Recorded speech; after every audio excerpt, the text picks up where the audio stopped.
नाज़रीन, आज चीन ने ईरान के साथ एक ऐसी मालूमात शेयर की हैं जिसके बाद अमेरिका की खुफिया जंगी तैयारी का पोल खुल चुका है। अब ईरान जहां चाहे अमेरिका के टारगेट्स को निशाना बना सकता है। अब उसी दौरान ही डोनाल्ड ट्रंप की जानिब से आज सुप्रीम लीडर आयतुल्लाह अली खामनाई की लोकेशन के हवाले से एक बहुत बड़ा उन्होंने इंकशाफ करते हुए धमकी आज दे दी है। और साथ साथ इस वक्त डोनाल्ड ट्रंप और नेतन्याहू ने चीन के ऊपर भी खौफनाक हमले की उन्होंने प्लानिंग तैयार की है।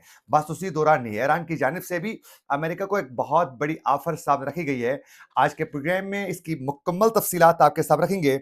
आज तारीख है 15 फरवरी 2026 और मैं हूं आपका मेजबान आकिल हुसैन बाकरी। हमारे चैनल को जरूर सब्सक्राइब करें और बेल आइकन क्लिक करके कमेंट सेक्शन में अपनी राय का इजहार लाजमी करें, क्योंकि आप लोगों की जो फीडबैक है नाज़रीन, वही हमारी असल ताकत है। नाज़रीन, इस वक्त अमेरिका और ईरान के दरमियान मुज़ाकरात भी जारी हैं, तो दूसरी जानिब इस वक्त अमेरिका ईरान के ऊपर प्रेशर बिल्ड करने के लिए, यानी अपनी मर्जी के मुज़ाकरात करवाने के लिए इस वक्त जंगी तैयारियों की भी धमकियां अमेरिका ईरान को दे रहा है। और जहां एक जानिब यूएसएस इब्राहिम लिंकन समेत दीगर जंगी जहाज इस वक्त मशरिक वस्ता में मौजूद हैं, तो दूसरी जानिब दुनिया का सबसे बड़ा जो बहरी जंगी बेड़ा है, वो इस वक्त अमेरिका मशरिक वस्ता की जानिब जो है वो रवाना कर चुका है। यानी इस वक्त जंगी जो बादल हैं वो भी मंडला रहे हैं, तो दूसरी जानिब मुज़ाकरात के जरिए अमेरिका अपने जो मकासद हैं वो हासिल करने की कोशिश भी कर रहा है। लेकिन ईरान ने यह वाज़ेह कर दिया है कि हम जौहरी प्रोग्राम पर तो बात करेंगे, लेकिन हम जो मिसाइल सिस्टम है उस पर कोई बात नहीं की जाएगी। ये वाज़ेह ईरान कर चुका है। तो आज नाज़रीन, ईरान ने ये वाज़ेह अल्फाज में एक बहुत बड़ी ऑफर जो है वो अमेरिका के सामने रख ली है। ईरान ने कहा है कि ट्रंप को ये ऑफर उन्होंने दे दी है ईरान ने, कि हम अपने न्यूक्लियर जो प्रोग्राम है उस पर बात कर सकते हैं, उस पर समझौता कर सकते हैं, और उस पर जो है हमारी बातचीत के लिए हम बहुत ज़्यादा सीरियस हैं और उस पर हम समझौता करने के लिए भी तैयार हैं। इस हवाले से नाज़रीन, ईरान के जो नायब वज़ीर ख़ारिजा हैं, उन्होंने भी ये वाज़ेह कर दिया कि हम न्यूक्लियर जो प्रोग्राम है, जो हमारी जौहरी जो प्रोग्राम है, उस पर हम बातचीत और फिर मुज़ाकरात और उस पर समझौते के लिए हम तैयार हैं। लेकिन शर्त ये है कि जो हमारे ऊपर पाबंदियाँ लगाई गई हैं अमेरिका की जानिब से, वो पाबंदियां मुकम्मल तौर पर खत्म होनी चाहिए। यानी अगर पाबंदियां खत्म की जाती हैं तो हम उसके बदले में जौहरी प्रोग्राम पर समझौता करने के लिए तैयार है। ये ईरान वाजे कर चुका है। अब एक जानिब ईरान ने अपना ये उसूली मौक़िफ़ सामने रखा है कि आप पाबंदियां हटाएं, हम जौहरी प्रोग्राम से पीछे हटेंगे। अब उसी दौरान ने नाज़रीन, अमेरिकी सदर डोनाल्ड ट्रंप और नेतन्याहू की जो एक अहम मुलाकात हो चुकी है, उस अहम मुलाकात में यही तो फैसला हो चुका है कि हम ईरान पर मज़ीद सेक्शंस लगाएंगे, मज़ीद सख्तियां बढ़ाएंगे और फाइनेंशियली हम ईरान को घुटनों के बल बैठने पर मजबूर करेंगे। और साथ-साथ नेतन्याहू और डोनाल्ड ट्रंप की जानिब से ये फैसला भी आज हो चुका है कि हम हर सूरत जो है इस वक़्त चीन को जो सबसे ज़्यादा तेल 80% से ज़्यादा तेल जो है ईरान फराहम कर रहा है, हम उस तेल की तरसील जो है उसको हम रोकने की कोशिश करेंगे। यानी चीन के साथ जो उनके तिजारती एक हुजूम जो है बड़े लेवल पर है, बिलखुसूस तेल की खरीदारी जो है 80% से ज़्यादा जो है चीन ईरान से खरीदता है।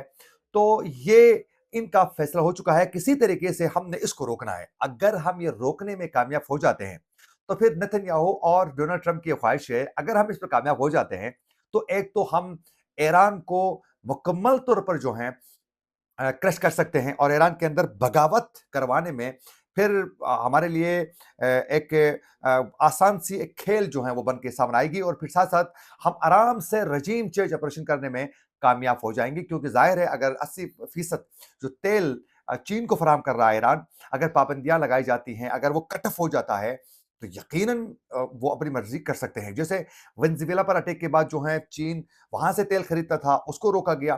तो एक तो ये ख्वाहिश है कि ईरान के अंदर रजीम चेंज ऑपरेशन करने में आसानी के साथ कुछ किए बगैर अवाम खुद बगावत करके ये सब कुछ करेगी। ये अमेरिका और इज़राइल की ख्वाहिश है। और फिर साथ-साथ इसी एक तीर से दो शिकार करने के लिए अगर वो ये तेल की तरसील रोक लेते हैं, तो यकीनन इसका नुकसान सबसे ज़्यादा चीन को ही नुकसान होगा, सिर्फ ईरान का नहीं, बल्कि चीन का भी एक बहुत बड़ा नुकसान होगा।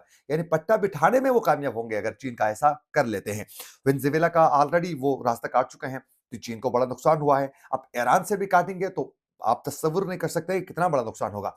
तो क्या ये चीन अफ़ोर्ड कर सकता है, ये कभी भी अफ़ोर्ड नहीं करेगा। तो इसीलिए चीन ने अब ईरान की मदद जो है वो खुल के कर रहा है।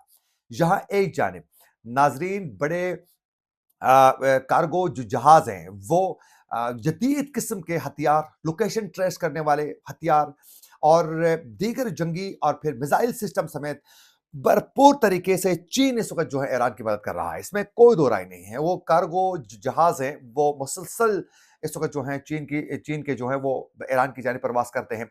अब उसी दौरान रूस की जानिब से भी ईरान की भरपूर मदद की जा रही है।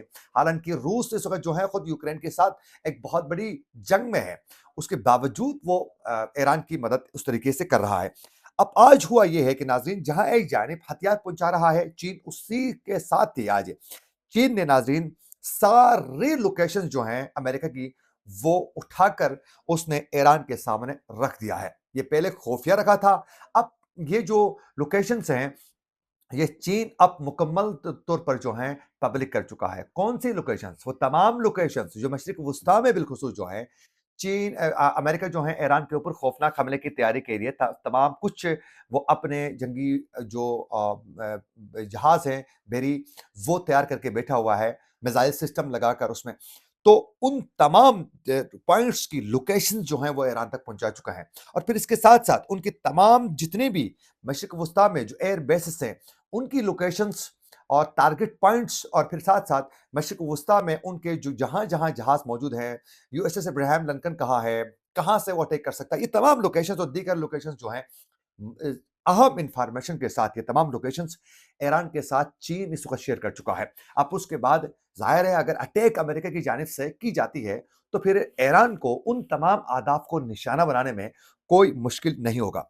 ये सब कुछ जानने के बाद एक जानिब डोनाल्ड ट्रंप को इस वक़्त चीन के प्रेसिडेंट पर शदीद किस्म का गुस्सा है, तो दूसरी जानिब आज डोनाल्ड ट्रंप को यह अंदाज़ा हो चुका है कि मुज़ाकरात हमारी मर्ज़ी के सुप्रीम लीडर कम से कम ईरान के वो नहीं मानेंगे। तो आज उन्होंने सुप्रीम लीडर अली ख़ामनेई को मुख़ातिब करते हुए डोनाल्ड ट्रंप ने ये दावा किया है कि मुझे मालूम है कि अली ख़ामनेई इस वक़्त कहाँ है। मैं चाहूँ तो उनकी लोकेशन लाइव लोकेशन जो है, वो आपके सामने यहीं बैठकर मैं बता सकता हूँ। फिर उन्होंने कहा है कि मुझे ये मालूम है कि वो किस जगह में कहाँ बैठा हुआ है। फिर वो कहते हैं कि अगर मैं ईरान के सुप्रीम लीडर की जगह में होता तो कम से कम एक जगह में इतनी देर तक मैं रहना यानी सोने से मैं डरता। तो ये कहते हुए डोनाल्ड ट्रंप दरअसल ये बताने की कोशिश कर रहे थे कि मुझे सुप्रीम लीडर की लोकेशन का पता है, वो कहाँ है, कैसे हैं, किस जगह में है, ये मुझे सब कुछ पता है। अगर मैं चाहूँ तो किसी वक़्त भी एक खौफनाक किस्म का अटैक कर सकता हूँ। ये असल में उनका कहने का मतलब ये था, यानी सुप्रीम लीडर को इस वक़्त वो प्रेशर में लाना चाहता है। दूसरी जानिब इस वक़्त उनके वज़ीर ख़ारिजा मार्को रूबियो का ये कहना है कि अगर सुप्रीम लीडर चाहें तो डोनाल्ड ट्रंप जो है वो मुलाकात के लिए तैयार है। लेकिन सुप्रीम लीडर उनसे मिलना ही नहीं चाहते हैं। तो अब ये धमकियाँ देकर प्रेशर में लाना चाहते हैं। उनको ये मालूम होना चाहिए कि वो अली का बेटा है और अली का बेटा कभी भी मैदान छोड़कर न भाग सकता है और न वो समझौता कर सकता है, ना तो हथियार डाल सकता है। वो मैदान में लड़ेगा और बहादुरी के साथ लड़ेगा और फ़तह जो है, वो हमेशा हक की ही होती है। इसी के साथ अपने मेज़बान आकिल हुसैन बाकरी को दीजिए इजाज़त, अल्लाह ने के बाद।